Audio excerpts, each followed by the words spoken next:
Some shrink from conflict, some don't. Susan Rice has spent her career figuring out when confrontation can create change.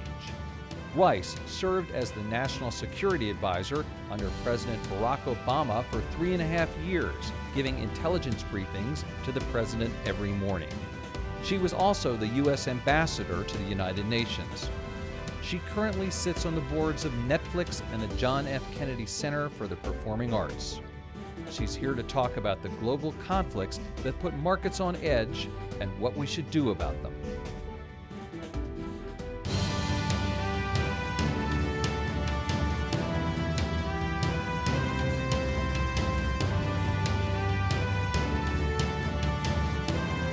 Hello, welcome to Influencers. I'm Andy Serwer, and welcome to our guest, Ambassador Susan Rice, former National Security Advisor, former U.S. Ambassador to the United Nations, and author of the new book, Tough Love. Susan, great to see you. It's great to be with you, Andy. Thanks for having me. So I want to talk about the book, but I want to ask you about some news that's going on right now, in particular about the impeachment inquiry that the Democrats have opened up. Do you think that impedes the ability of the United States to conduct foreign policy? And does it let our adversaries have any kind of advantage if that goes on? Well, it shouldn't. I served, as you know from reading the book, in the Clinton administration for 8 years and was the Assistant Secretary of State for African Affairs during the Clinton impeachment effort. And so I was doing business with all the various countries of Africa and actually some in Europe and elsewhere. And I watched the State Department from where I was perched do the business of the United States every day. And in that context, you know, because President Clinton was intent on keeping the work of the government focused on the business of the nation rather than on him personally, we were able to continue to do what we needed to do and serve the American people. And I think the countries we worked with, the issues we focused on were given as much attention as they would have in any instance. So that's possible. The question is whether this president, who seems to think that in some ways he is the state, is prepared to allow his government to continue to function normally, which is what he ought to do in service of the American people. Congress continued to work during the Clinton impeachment. You know, the notion that it's either or is really a misconception. Let me ask you about the specifics that are pertaining to the impeachment inquiry, specifically Ukraine, where the president called up and asked the Ukrainians to investigate the Bidens, and then subsequently asked the Chinese or suggested the Chinese should do the same. Do you think that's the right thing to do? No, it's absolutely the wrong thing to do. And it's deeply detrimental to our leadership in the world, to the trust that countries can place in us, and to our national security. It's inconceivable in normal times that a president of the United States would ask our most formidable adversary, China, to intervene in our elections on his personal behalf, to manufacture non-existent dirt on his political opponent in order to benefit one man, the President of the United States. We should be engaging with China to advance our national interests. We have economic challenges that everybody's fully aware of. We're in the middle of a hot trade war. We've got very serious security concerns ranging from cyber and technology challenges to the South China Sea. And here's the President of the United States essentially saying to China from the South Lawn of the White House, if you give me some dirt, then, you know, we can play ball on a whole bunch of issues, essentially selling out the American people for his own personal gain. Doesn't make it better that he's doing it publicly rather than in private? Absolutely not. I mean, it's galling and appalling one way or the other. The fact that he feels so confident to do it in public suggests that he really truly thinks he's above the law and that he has become the state, and that whatever is good for him is sufficient justification for what he does in the name of the United States. Would I be correct in inferring then that you would be for impeachment? No, you can be correct in inferring that I think an inquiry needs to be conducted. I wouldn't personally prejudge the result of the inquiry. And I think, you know, to be honest, Andy, I was slow to come to the conclusion that an inquiry was necessary. until the latest thing occurred with respect to Ukraine and then subsequently China. Because for all the outrages that I certainly think this president has committed, what he did by signaling very directly to Ukraine that he was holding hostage U.S. taxpayer dollars for their security when Russia is on their territory, and trying to trade that security assistance in a White House visit for, again, dirt on his political opponent. Frankly, it validated all his denials from 2016, when he did, in effect, the same, asking the Russians publicly to intervene. And he did it perfectly brazenly and claims it was a perfect phone call, because he seems to be unable or unwilling to distinguish himself from the interests of the United States of America. And Andy, we may come to this, but when we get to the discussion about Syria and the decision to abruptly withdraw our troops and let Turkey in, now we have to ask ourselves what happened in that phone call with President Erdogan. What made Donald Trump wake up without consulting his national security team and all of a sudden declare that U.S. forces are pulling out? And now Erdogan is coming to the White House for a visit. And remember, the last time he came, his security thugs beat up a bunch of peaceful protesters. Right. So Erdogan is a thug, Putin is a thug, she is an adversary, and this president is giving all of these adversaries or thugs the benefit of our favor if they do something for him.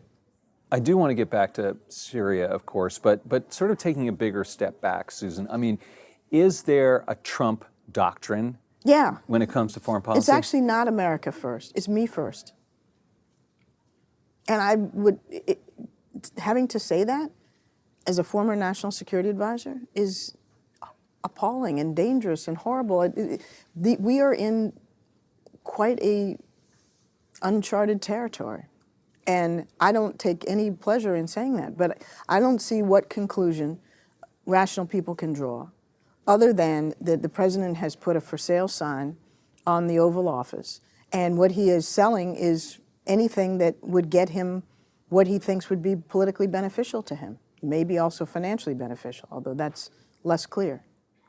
But wouldn't he argue that, I mean, if you look at what he said in front of the United Nations recently, that, you know, nationalism is on the rise and this is the end of globalism, that he is really all about sovereign nations instead of just himself? I mean, is there anything to that?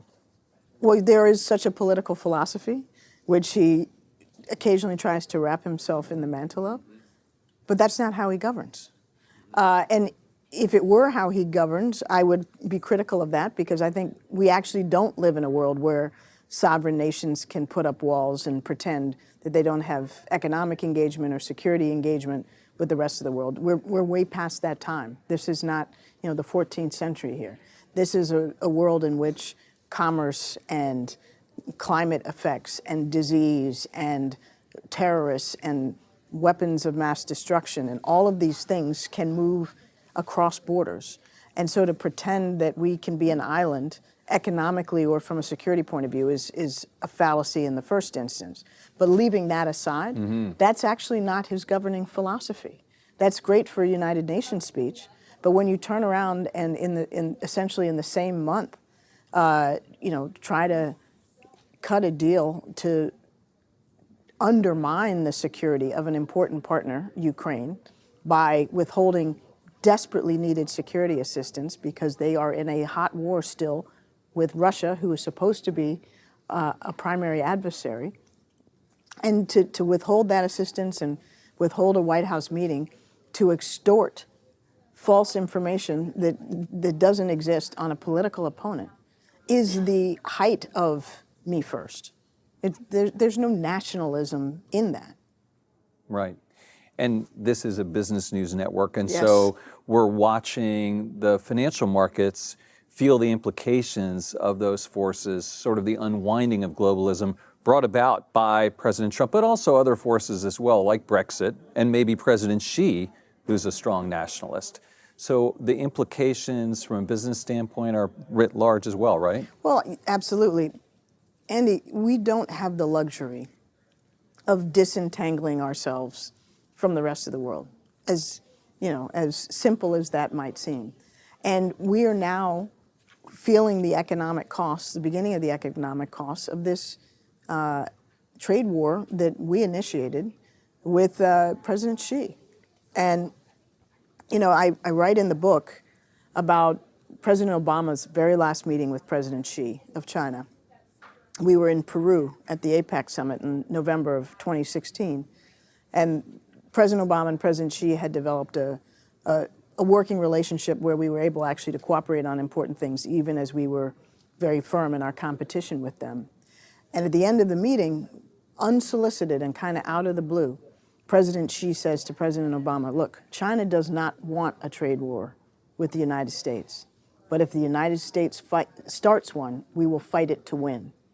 And it was a stark statement that really had no predicate. I mean, and it was obviously not a warning to President Obama because he was going to be gone. It was a warning through President Obama to Donald Trump. Donald Trump starts that trade war, seems to have no strategy for ending it, does it without the cooperation and support of our economic partners and allies, where if together we were confronting China, we'd have a much stronger hand than doing it by ourselves and actually engaging in parallel trade skirmishes with our partners and allies. And so, we face real, challenges in terms of our economic interdependence with China, but we're managing them in a very counterproductive way, I'm afraid. Right. I mean, you would acknowledge, just speaking to that last point, that the rules of engagement between the United States and China in terms of trade were written when the economies were here and here, and now the economies are here and here, and we still have the same rules, so they should change. But how to get the Chinese to change? Well, they're two different things. They're the rules, which are to be negotiated, and we need to negotiate from a position of strength, meaning with our partners and allies. And then there are the things that happen beyond the rules, which is a large part of our concern with China, that they cheat on a number of different dimensions. And again, we need to stand up to that, but we need to stand up in a way that's smart and strategic and that has an end game.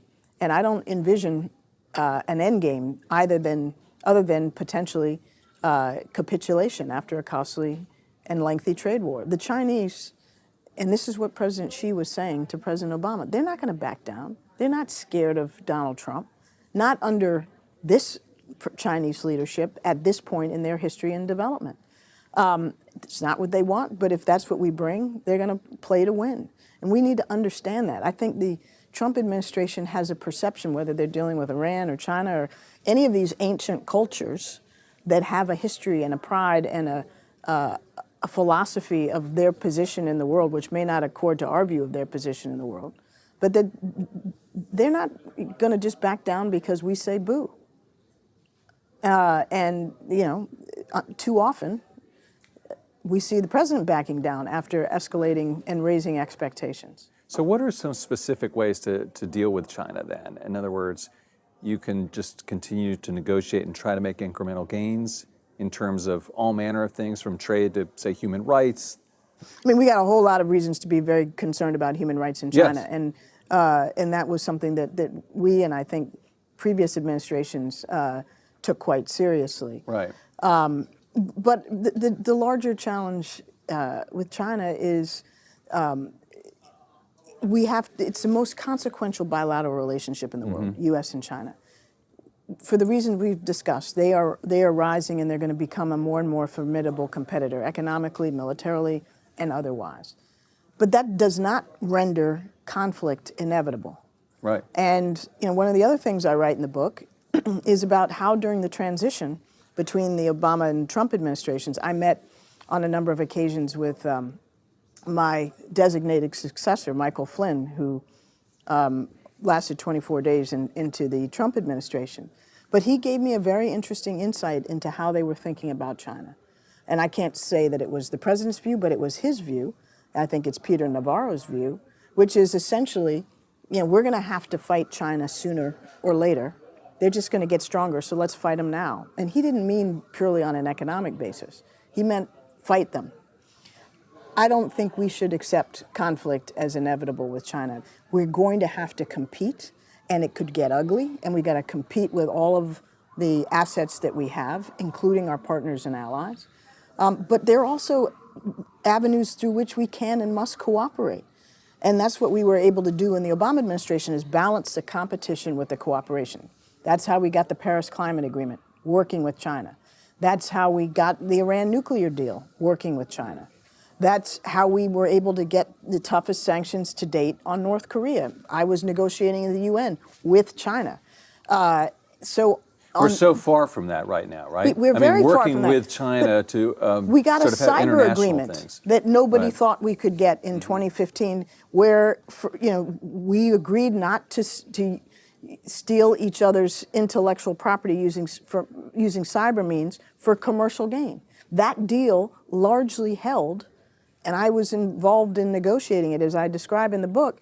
That deal held until we got into this trade war with the Chinese under President Trump. So it's not impossible to work with China, even as we're competing and even as we're having very serious concerns over South China Sea and their economic policies. We've got to be able to walk and chew gum at the same time.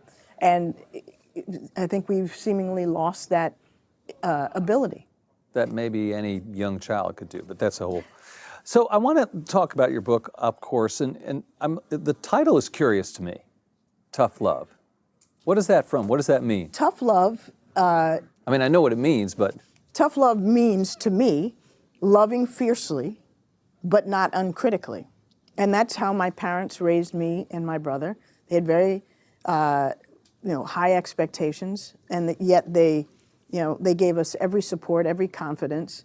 But when we screwed up, they were going to be the first ones to tell us, and they weren't going to pat us on the head and say, nicely done, when it wasn't nicely done. When they said that, we knew they meant it.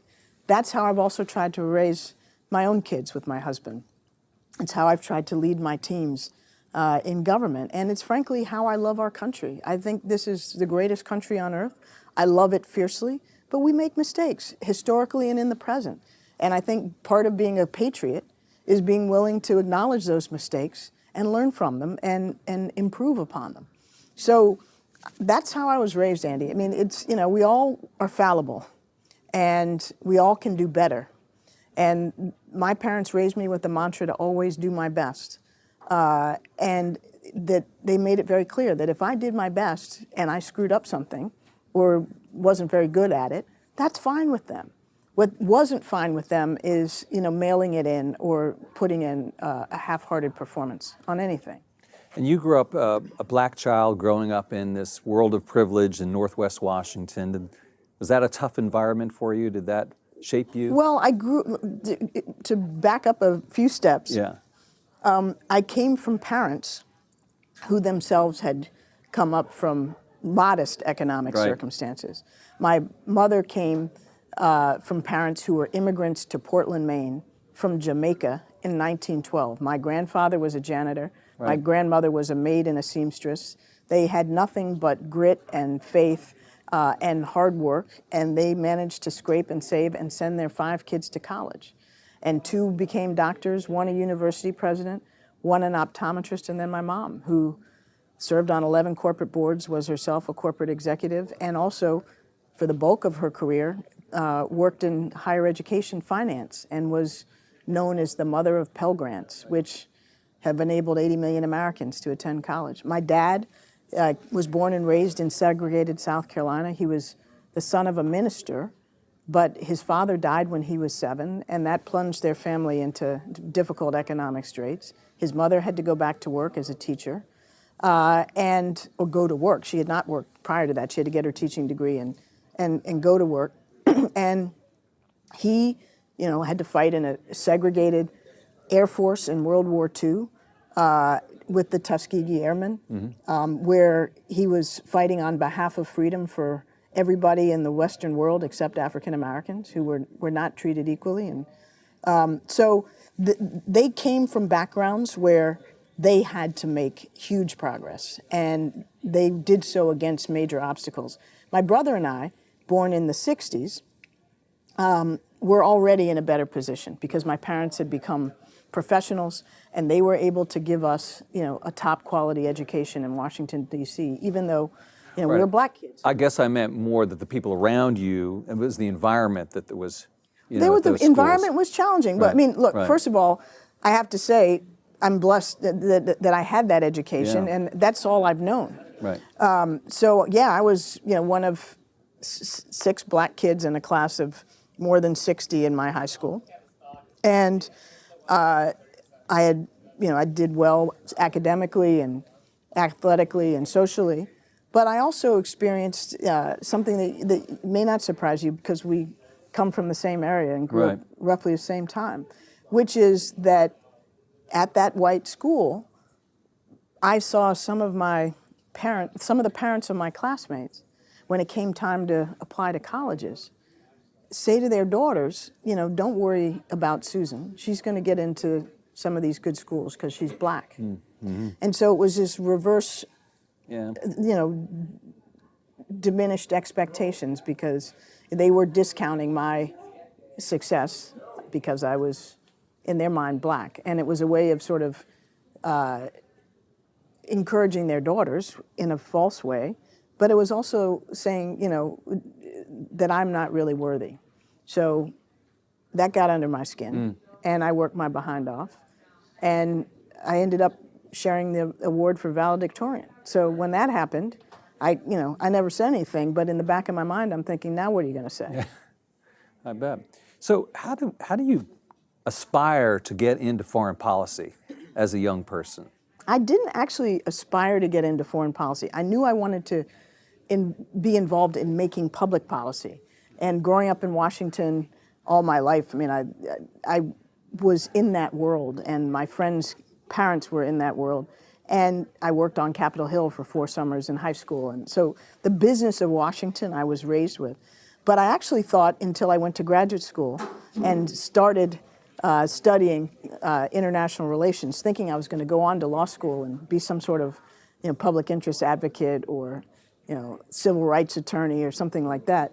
I got the bug as a graduate student when I was taking a 2-year master's course in international relations, and I stayed on to do my PhD in international relations, and then had the opportunity ultimately to serve in government at a young age. My first job at the White House was when I was 28 at the National Security Council, and then one thing led to another. So really, I knew I wanted to be involved in policy making.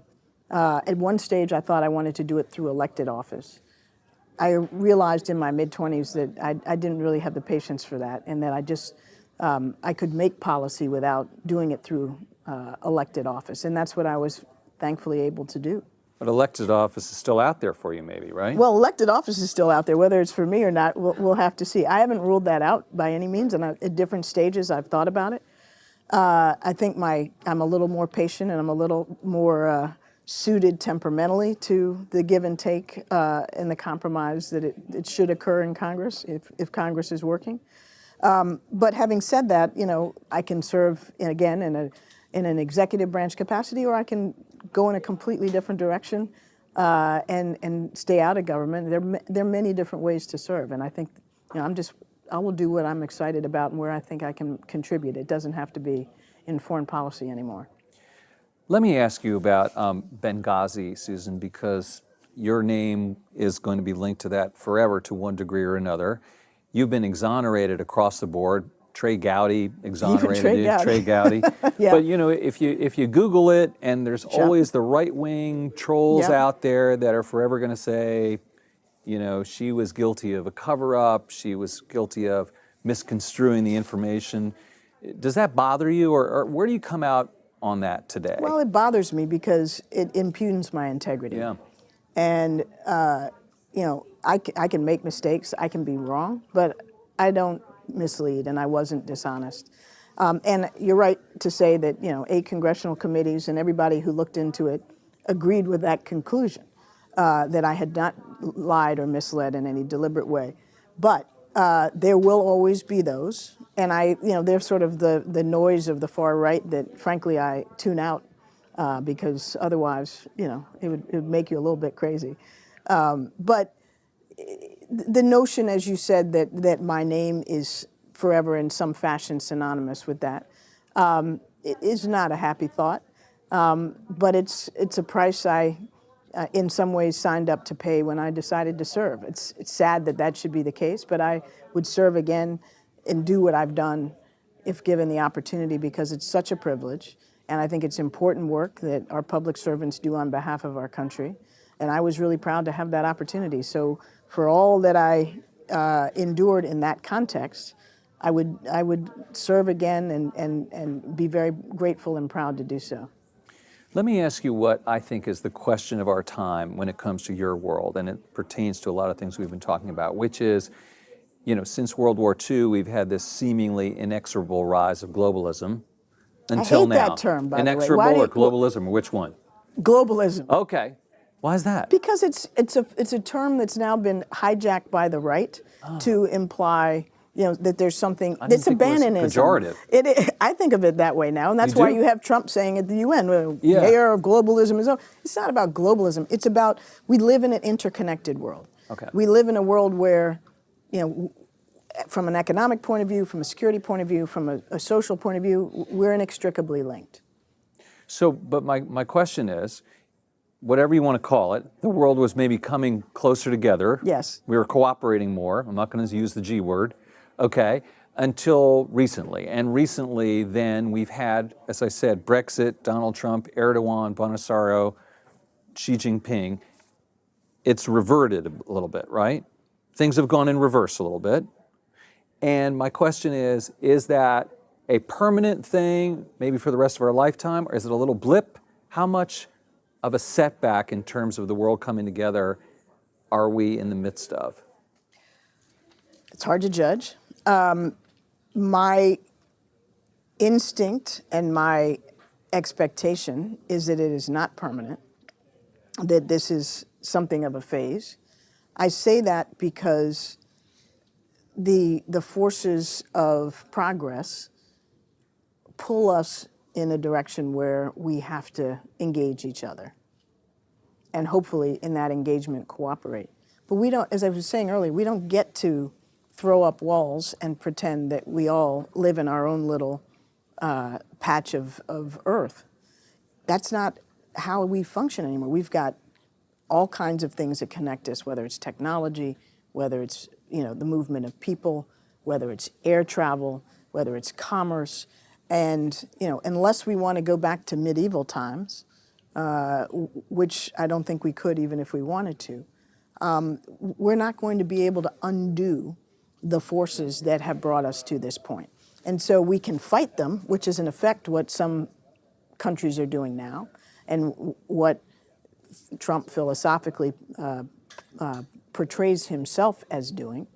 But I don't personally think that the tide is going to stay receded as it is now. I think it will come back. I think it has to start, frankly, here in the United States, where we are paying the costs to our farmers, to our manufacturers, to our taxpayers of this economic isolationism.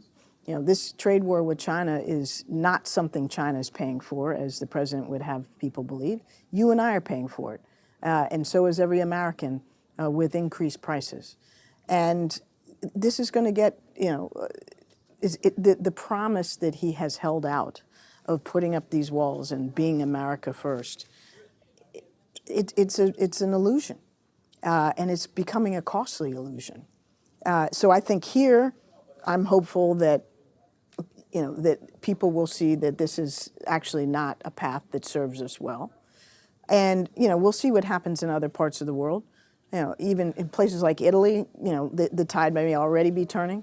I'm very interested to see what happens in the UK. I don't think that is a done deal at all yet. And, you know, it seems that Johnson may be about to again overplay his hand. So let's see. But it's going to take wise leadership in the United States and many of these important countries. You know, China is going to be a nationalistic force, but it's an economically integrated nationalistic force. And, you know, that tethers it to some extent to a system that we helped create in the World War II environment. Do you think about how Facebook, Twitter, and Google are connected to the world in which you just described? Yeah. How? Well, for better or for worse, they're mediating the flow of much of the world's information, and or failing to mediate the flow of much of the world's information, depending on your perspective. And the danger of that is that their success and or failures become perceived as American successes or failures. So if Facebook, for example, is blamed in Myanmar for, allowing anti-Rohingya propaganda that incites violence or genocide, that could redound to the detriment of the United States and how we're perceived internationally, because Facebook is such a major player. Not saying it's justified, not saying it's fair, but I think we have to be mindful, both as policymakers and as corporate leaders, that it's very difficult to disentangle the perception of our biggest economic players that impact the lives of people around the world and our country itself. And last question, Susan. This program is about influencers, and so I want to ask you, how do you see using your influence on the world?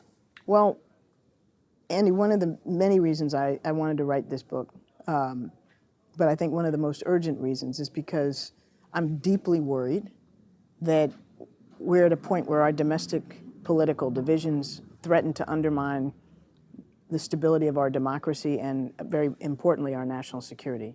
And in the last chapter in particular, I write about both how I'm wrestling with that challenge in the microcosm of our family, where we've got kids from very different political points of view. But the sort of urgent call that I try to make is to Americans to understand that we've been through very difficult patches in our history, more difficult patches than today, from the Civil War to Vietnam era to 9/11.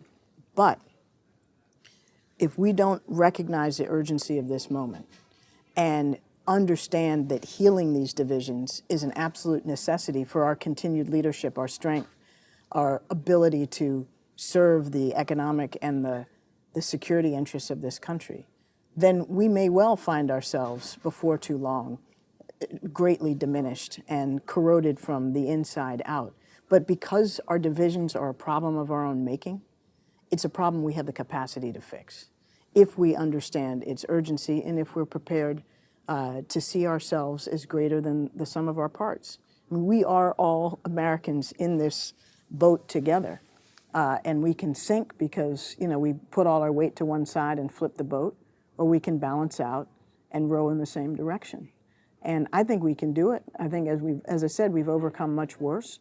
But this is my message for the moment, and it may be my message for a long time to come, because as a former national security advisor, I've seen how dangerous these divisions are. We can't do simple things like get infrastructure legislation passed, basic stuff that enables us to stay on par with a country like China. But we also are vulnerable to adversaries like Russia, who are trying to exploit those divisions every day on the internet and through their propaganda. If we don't recognize this and deal with it and fix it, our adversaries are going to benefit and we're going to be weakened. Okay. Susan Rice, thanks so much for joining us today. Good to be with you. Thanks for having me. I'm Andy Serwer. You've been watching Influencers. We'll see you next time.